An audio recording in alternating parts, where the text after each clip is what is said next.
पथ को हर मुश्किल में दिखाए, सिद्धांत ऐसे जो इंसान को बेहतर इंसान बनाए। गीता ज्ञान का वो अलौकिक सागर है, कुरुक्षेत्र बन जिसकी विरासत विश्व में परचम लहराए। नमस्कार, मैं प्रिया दर्शन शास्त्र विभाग से आपको आज के समय में गीता की प्रासंगिकता के बारे में बताना चाहूंगी। आज से लगभग 5000 ईसा पूर्व महाभारत युद्ध के दौरान श्री कृष्ण जी ने उपदेश दिए थे, जिसे आज हम गीता के उपदेश के रूप में जानते हैं, जो हमें जीवन जीने की कला का बोध कराते हैं और जो न केवल उस समय तर्कसंगत थे बल्कि आज के समय में भी उतने ही प्रासंगिक हैं। श्री कृष्ण जी हमारे जीवन के विभिन्न आयामों को एक भिन्न दृष्टिकोण प्रदान करते हैं। श्री कृष्ण जी गीता में कहते हैं कि तुम क्या लाए थे जो तुमने सृजन किया है और तुम्हारा नष्ट हो गया है, और क्या तुमसे भिन्न हुआ है।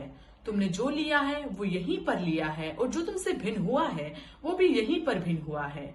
हमारे अधीन कुछ नहीं है, न हम अतीत को नियंत्रित कर पाए और न ही हम भविष्य को नियंत्रित कर सकते हैं। हमारे पास है तो वो है कर्मण्येवाधिकारस्ते मा फलेषु कदाचन मा कर्म फल हेतुरुभु मा ते संगोत्स्व कर्माणि।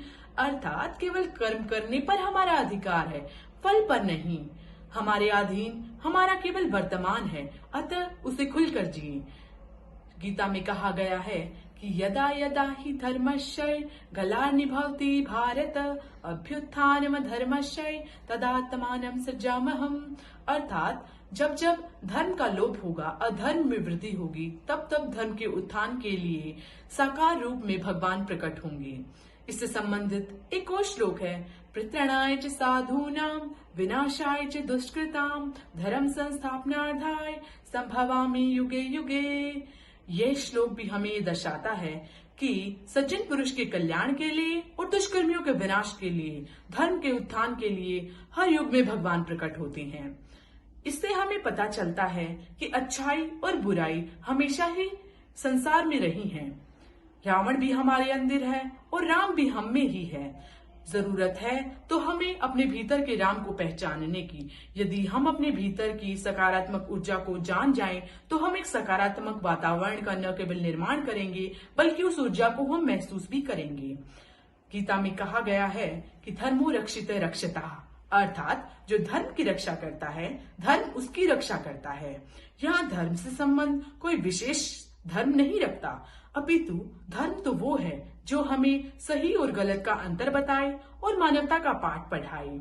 धर्म हमें सिखाता है कि यदि हमें धर्म के मार्ग पर प्रशस्त होने पर किसी भी व्यक्ति का अथवा किसी बड़े का सामना करना पड़े, तो हमें उसका सामना करना चाहिए, और अंत में यदि हमें प्राण भी न्यौछावर करने पड़े तो हमें पीछे नहीं हटना चाहिए और नहीं संकोच करना चाहिए। धर्म के मार्ग पर सदैव प्रशस्त होना चाहिए और अपने कर्म का सही ढंग से निष्पादन करना चाहिए। गीता में कहा गया है कि नैनम छिदन्ति शस्त्राणि नैनम दहति पावक न छेदयन्ति कलेज्ञापो न सोचयन्ति मारुता। अर्थात आत्मा को न शस्त्र काट सकते हैं, न अग्नि जला सकती है, न पानी गला सकता है, न वायु सुखा सकती है। तो हम डरे किस चीज से? हमें डरने की आवश्यकता ही नहीं है, बल्कि हमें तो किन कर्तव्य विमूढ़ हो अपने कर्म का सही ढंग से निष्पादन करना चाहिए। गीता हमें इन्हीं सब चीजों के बारे में बताती है और हमारे विचारों का निर्माण करती है। जब हमारे विचार बनते हैं तो वो हमारे परिवार का निर्माण करती है। जब हमारे परिवार बनते हैं तो वो एक सुदृढ़ समाज का निर्माण करती है, जो निरंतर हमारे देश को विकास की राह की ओर लेके जाता है। गीता में विभिन्न प्रकार के उपदेश हमारे चरित्र को निर्माण कर विभिन्न ढंग से अपने आयामों को दर्शित करते हैं। इसके शब्द ऐसे जो मस्तिष्क से हो रूह तक गुजर जाते हैं, हर क्षण हर स्थिति में डटकर संभलना सिखाते हैं।